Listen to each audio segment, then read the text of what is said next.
Sekarang coba perhatikan contoh kedua. Di sini kita diminta untuk menentukan apakah semua vektor dengan unsur-unsur yang terdiri dari X, Y, Z untuk X, Y, Z elemen bilangan real dan Y sama dengan X ditambah Z ditambah 1 merupakan subruang dari R3 atau bukan. Sama seperti tadi, kita coba pahami dulu situasi yang membangun soal ini. Di sini karena kita sedang membicarakan tentang semua vektor, maka kita sedang bicara tentang himpunan vektor. Jika kita simbolkan himpunan vektor itu dengan H, maka H adalah himpunan vektor yang memiliki 3 unsur, yaitu X, Y, Z, di mana X, Y, Z-nya merupakan bilangan real dengan Y sama dengan X ditambah Z ditambah 1.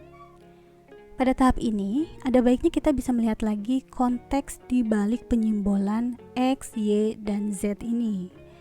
Sesuai dengan keterangan pada soal bahwa H itu merupakan himpunan vektor yang vektor-vektornya terbentuk dari 3 unsur dengan X sebagai unsur pertama, Y sebagai unsur kedua, dan Z sebagai unsur ketiga.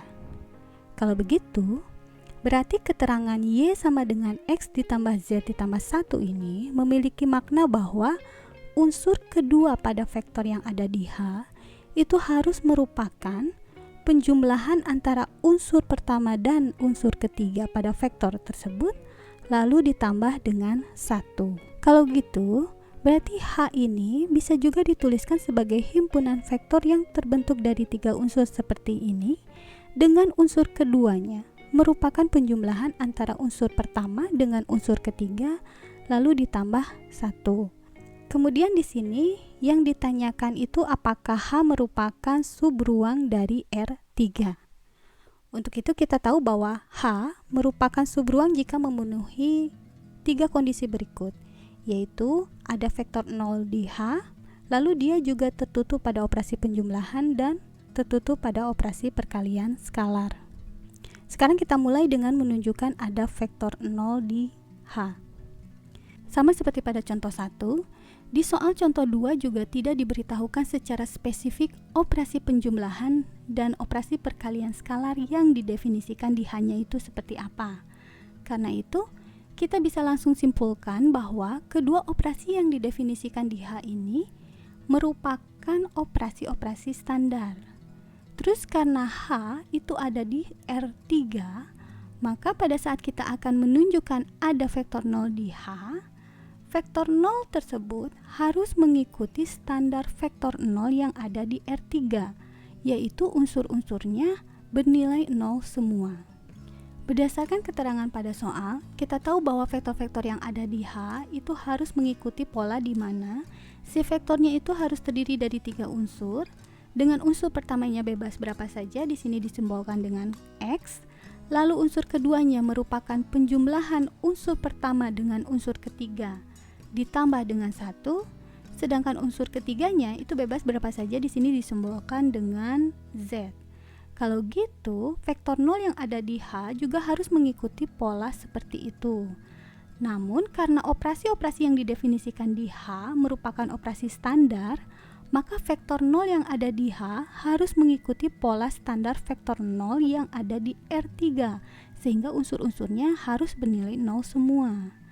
Pertanyaannya, apakah semua unsur vektor 0 dengan pola seperti ini bisa membentuk suatu vektor yang unsur-unsurnya bernilai 0 semua? Dari keterangan di soal, diketahui bahwa X, Y, Z yang membangun vektor yang ada di H itu merupakan elemen bilangan real. Kalau gitu, jika kita misalkan X dan Z-nya sama dengan 0, maka vektor 0 ini akan terdiri dari unsur-unsur yang unsur pertamanya dan unsur ketiganya bernilai 0, sedangkan unsur keduanya adalah unsur pertama yaitu 0, ditambah unsur ketiga yaitu 0, ditambah 1. Sehingga vektor 0 ini unsur-unsurnya terdiri dari 0, 1, dan 0. Nah, di sini kelihatan bahwa si vektor 0 ini mengikuti pola vektor-vektor yang ada di H. Tapi masalahnya, dia tidak mengikuti pola standar vektor 0 di R3. Kalau gitu, bisa kita simpulkan bahwa tidak ada vektor 0 di H, sehingga H bukan merupakan subruang dari R3. Sebenarnya kalau yang ditanyakan itu hanya tentang apa sih H ini merupakan subruang dari R3 atau tidak, maka pengerjaan kita sampai sini juga sudah selesai. Tapi di video ini akan saya coba lanjutkan pekerjaannya dengan melihat apakah bisa ditunjukkan bahwa H itu tertutup pada operasi penjumlahan atau tidak. Karena itu kita butuh dua buah vektor yang ada di H untuk kita jumlahkan dan dilihat hasil penjumlahannya. Misalkan vektor-vektor itu adalah vektor A dan vektor B. Dari sini kita harus tunjukkan bahwa ketika vektor A ditambahkan vektor B, maka akan menghasilkan suatu vektor yang ada di H juga. Pertanyaannya, seperti apa itu vektor A? Berdasarkan keterangan pada soal, diketahui bahwa vektor-vektor yang ada di H itu harus memiliki 3 unsur. Dengan unsur pertama dan ketiganya bisa bernilai apa saja, di sini disimbolkan dengan X dan Z, sedangkan unsur keduanya harus merupakan penjumlahan dari unsur pertama dengan unsur ketiga, lalu ditambahkan dengan 1. Karena itu, vektor A yang ada di H harus terdiri dari 3 unsur. Dengan unsur pertama dan keduanya bebas berapa saja, di sini kita simbolkan X1 untuk unsur pertama pada vektor A dan Z1 pada unsur ketiga di vektor A ini. Sedangkan unsur keduanya itu harus sama dengan unsur pertama yaitu X1 ditambah unsur ketiga yaitu Z1 lalu ditambah dengan 1. Untuk vektor B juga sama, karena vektor B juga ada di H, maka unsur pertama dan ketiganya merupakan variabel bebas di sini X2 dan Z2, sehingga unsur keduanya adalah X2 ditambah Z2 ditambah 1. Dengan catatan X1, X2, Z1 dan Z2-nya merupakan bilangan real. Sekarang tinggal kita jumlahkan vektor A dengan vektor B. Karena operasi penjumlahan vektor yang didefinisikan di H merupakan operasi standar, maka proses penjumlahannya dilakukan dengan cara menjumlahkan setiap unsur-unsur yang bersesuaian pada kedua vektor tersebut. Karena itu, maka hasil penjumlahan antara vektor A dengan vektor B itu akan menghasilkan suatu vektor yang bentuknya seperti ini. Sekarang kita bandingkan dengan pola vektor yang ada di H. Dari keterangan ini, diketahui vektor yang ada di H itu unsur pertama dan ketiganya bisa bebas berapa saja, sehingga disimbolkan dengan suatu variabel. Pada vektor hasil penjumlahan ini, unsur pertama dan ketiganya berupa variabel bebas, yaitu unsur pertamanya X1 ditambah X2, sedangkan unsur ketiganya adalah Z1 ditambah Z2. Jadi sampai sini kita aman. Sekarang kita lihat unsur keduanya. Berdasarkan keterangan, diketahui bahwa unsur kedua pada vektor yang ada di H itu harus merupakan unsur pertama ditambah unsur ketiga lalu ditambah 1. Kalau kita perhatikan di sini, unsur pertamanya itu X1 ditambah X2 dan unsur ketiganya Z1 ditambah Z2. Jadi, unsur keduanya itu harus X1 ditambah X2 ditambah Z1 ditambah Z2 ditambah 1. Pada unsur kedua ini, karena operasinya berupa penjumlahan bilangan real, maka dia berlaku komutatif dan asosiatif. Artinya, kita bisa tukar posisinya dan kelompokkan sesuka kita aja. Sehingga bentuknya bisa kita tulis ulang seperti ini. Penulisan ulang ini dilakukan untuk menunjukkan pola unsur kedua yang dibangun oleh unsur pertama yaitu X1 ditambah X2 ditambah unsur ketiga yaitu Z1 ditambah Z2 ditambah 1. Tapi sayangnya di sini penambah terakhirnya malah 2, harusnya 1. Karena itu pola vektor ini tidak ada di H, sehingga terbukti bahwa hasil penjumlahannya tidak tertutup dalam H. Dengan demikian, terbukti H tidak memenuhi sifat ketertutupan pada operasi penjumlahan. Sisanya tinggal kalian coba sendiri aja, apakah bisa ditunjukkan bahwa H itu tertutup pada operasi perkalian skalar atau tidak.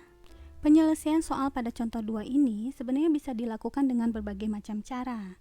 Cara lainnya adalah dengan melihat ketentuan unsur keduanya bukan sebagai penjumlahan unsur pertama dengan unsur ketiga lalu ditambah 1. Pada cara penyelesaian yang sekarang akan diperlihatkan, itu keterangan Y sama dengan X ditambah Z ditambah 1 ini akan dilihat sebagai suatu keterangan bahwa H itu merupakan suatu himpunan vektor yang terdiri dari 3 unsur, yaitu X sebagai unsur pertama, Y sebagai unsur kedua, dan Z sebagai unsur ketiga. Namun, ketiga unsur tersebut harus mengikuti ketentuan bahwa ketika unsur pertama dikurangi unsur kedua, lalu ditambahkan dengan unsur ketiga, maka hasilnya harus sama dengan negatif 1. Ketentuan ini didapatkan dengan cara mengurangi kedua ruas pada persamaan ini dengan Y dan dikurangi pula oleh 1. Sekarang kita mulai dengan menunjukkan ada tidaknya vektor 0 di H berdasarkan himpunan vektor ini. Masih sama seperti tadi, karena tidak diberitahukan secara spesifik definisi operasi penjumlahan dan operasi perkalian skalar yang ada di H-nya, maka kita bisa langsung simpulkan bahwa kedua operasinya mengikuti pola operasi-operasi standar. Berarti vektor 0-nya harus mengikuti standar vektor 0 di R3, yaitu semua unsur-unsurnya harus bernilai 0. Berdasarkan keterangan pada soal, diketahui bahwa vektor H itu terdiri dari 3 unsur, dan setiap unsurnya bisa bernilai berapa saja, yang penting dia bilangan real. Makanya di sini disimbolkan X, Y, dan Z. Karena itu, kalau memang ada vektor 0 di H, maka si vektor 0 ini harus mengikuti pola seperti yang ini, yang tadi. Sekarang jika kita misalkan X, Y, dan Z-nya itu bernilai 0, ternyata vektor 0 ini mengikuti pola standar vektor 0 di R3, yaitu seluruh unsurnya bernilai 0. Cuma masalahnya di sini, ada ketentuan lain yang harus dipenuhi agar vektor ini diakui oleh si H. Katanya, unsur-unsur yang membangun vektor tersebut harus memenuhi ketentuan bahwa ketika unsur pertama dikurangi unsur kedua, lalu ditambah unsur ketiga, hasilnya harus sama dengan negatif 1. Pada vektor ini, ternyata ketika kita kurangi unsur pertama dengan unsur kedua, lalu kita jumlahkan dengan unsur ketiga, itu hasilnya adalah 0. Dia tidak memenuhi ketentuan yang ada di H karena hasilnya tidak sama dengan negatif 1. Dengan demikian bisa kita simpulkan bahwa tidak ada vektor 0 di H. Karena itu, H bukan merupakan subruang dari R3. Sekarang kita coba tunjukkan apakah H tertutup pada operasi penjumlahan. Sehingga kita munculkan dua buah vektor yang ada di H, misalnya vektor A dan vektor B. Lalu nanti kita jumlahkan dan hasilnya kita lihat. Apabila masih ada di H, maksudnya apabila hasil penjumlahan vektor A dan vektor B itu merupakan vektor yang ada di H, maka H dikatakan tertutup pada operasi penjumlahan. Misalkan sekarang vektor yang pertama yang ada di H itu yaitu vektor A dan unsur-unsurnya terdiri dari X1, Y1, dan Z1 karena mengikuti pola yang ada di sini. Maka vektor kedua yang ada di H yaitu B, vektor B, itu unsur-unsurnya terdiri dari X2, Y2, dan Z2. Dari sini apabila vektor A ditambah vektor B, maka akan menghasilkan suatu vektor yang unsur pertamanya berupa X1 ditambah X2, unsur keduanya Y1 ditambah Y2, dan unsur ketiganya Z1 ditambah Z2. Sebab operasi penjumlahan yang didefinisikan di H ini merupakan operasi penjumlahan standar. Selanjutnya, berdasarkan ketentuan pada soal, kita tahu bahwa hasil dari unsur pertama dikurangi unsur kedua lalu ditambah unsur ketiga itu harus sama dengan 1. Oke, di sini unsur pertamanya adalah X1 ditambah X2. Sedangkan unsur keduanya adalah Y1 ditambah Y2 dan unsur ketiganya adalah Z1 ditambah Z2. Bentuk ini bisa kita tulis ulang seperti ini dan bisa dikelompokkan menjadi seperti ini. Di sini saya kelompokkan yang berindeks 1 dengan yang berindeks 1 lagi, sedangkan yang berindeks 2 dengan yang berindeks 2 lagi, supaya bisa membentuk pola ini, pola ketentuan ini. Oke, dari ketentuan yang sudah dapatkan dari soal, kita tahu bahwa X1 dikurangi Y1 ditambah Z1 itu adalah negatif 1, dan X2 dikurangi Y2 ditambah Z2 juga negatif 1, sehingga negatif 1 ditambah negatif 1 itu sama dengan negatif 2. Hasilnya ini tentu tidak sama dengan negatif 1, karena itu terbukti vektor A ditambah vektor B tidak tertutup dalam H. Sekarang coba kerjakan untuk yang perkalian skalarnya. Apakah bisa ditunjukkan H tertutup pada operasi perkalian skalar dengan menggunakan pola seperti ini? Terima kasih.